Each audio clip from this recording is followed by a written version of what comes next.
2015년 4월 16일 세월호 참사 1주기를 맞아 유가족들은 안산 합동분향소에서 대통령을 기다렸지만 박근혜 대통령은 유가족 없는 텅 빈 팽목항에 나타났습니다. 바람만 휘몰아치는 방파제에서 언론 앞에 선체 인양을 약속한 후 재빠르게 국외 순방을 떠났습니다. 분노한 시민들은 서울광장을 가득 메우고 이게 나라입니까?를 외쳤습니다. 청와대로 향하던 그들 앞에 경찰은 육중 차벽을 쌓았지만 시민들은 줄을 걸어 경찰 버스를 돌려놓는 작전을 펼쳤습니다. 결국 경찰은 물대포와 캡사이신으로 응수했고 유가족에게도 예외 없이 물벼락을 쏟아부었습니다. 하지만 진상규명을 외치는 목소리는 결국 누구도 막을 수 없었습니다. 2015년 4월 경기도 시흥시에서 발생한 충격적인 토막살인 사건의 범인이 검거되었습니다. 김하일이라는 중국 국적 남성이 자신의 아내 한 씨를 잔소리 때문에 욱해서 살해한 후 시신을 토막내어 시화방 조제와 조카집 옥상 등 여러 곳에 유기했습니다. 놀랍게도 범인은 아내의 시신을 자전거로 운반하며 태연히 일상생활을 이어갔는데요. 경찰은 지문 감식으로 피해자 신원을 확인한 후 남편 김하일을 용의자로 지목했고 결정적으로 시신 일부가 든 가방을 조카 집 옥상에 버리고 출근하던 그를 현장에서 체포했습니다.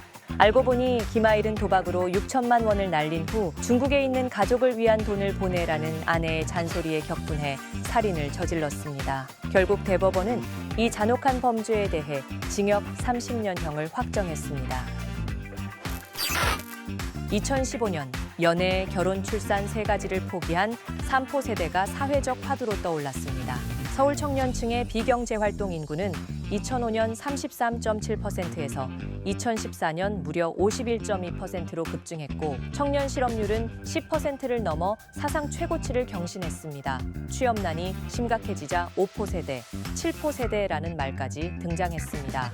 이에 서울시는 2020 청년정책 기본계획을 발표하며 청년들을 직접 정책 수립에 참여시키는 파격 행보를 보였습니다. 일자리뿐 아니라 주거, 부채 경감까지 지원하는 종합대책을 내놓았는데요. 서울, 대구, 광주 등 여러 지자체에서도 청년 기본조례를 제정하며 청년 구하기 총력전에 뛰어들었습니다. 2015년 대한민국 청년들의 절규가 마침내 정책으로 응답받는 순간이었습니다.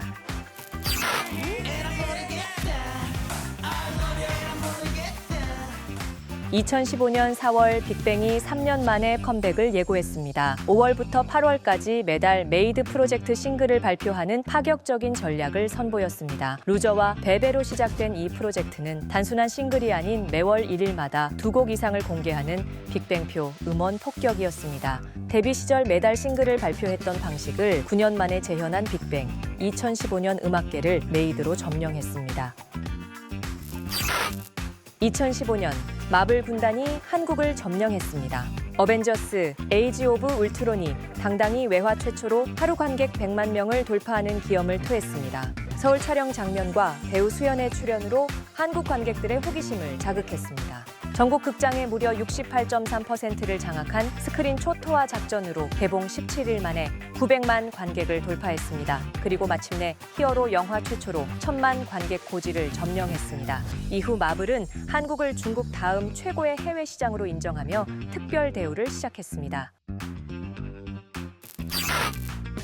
2015년 엑소타오의 믿어달라 배신극이 팬들 가슴에 비수를 꽂았습니다. 4월 22일 타오 아버지가 웨이보에 던진 폭탄 선언, 발목 부상과 소속사 지원 부족을 이유로 아들의 탈퇴를 암시했습니다. 불과 일주일 전 SM은 사실무근이라고 잡아떼던 그 탈퇴설이 현실이 됐습니다. 이로써 12인조 엑소는 데뷔 3년 만에 중국인 멤버 4명 중 무려 3명이 중국행 탈출증에 걸렸습니다. 중국으로 유턴하는 중국인 멤버들의 탈출은 탈퇴에 안 좋은 예가 되었습니다. 나를 믿어달라 외치던 타오의 배신에 팬들은 격분했고 한때 별에서 온 12명이 이제는 9명만 남게 됐습니다. 가슴 아픈 기억을 문화로 위로받던 2015년 4월 여러분에게 위로가 되었던 기억을 기록해 보는 건 어떨까요?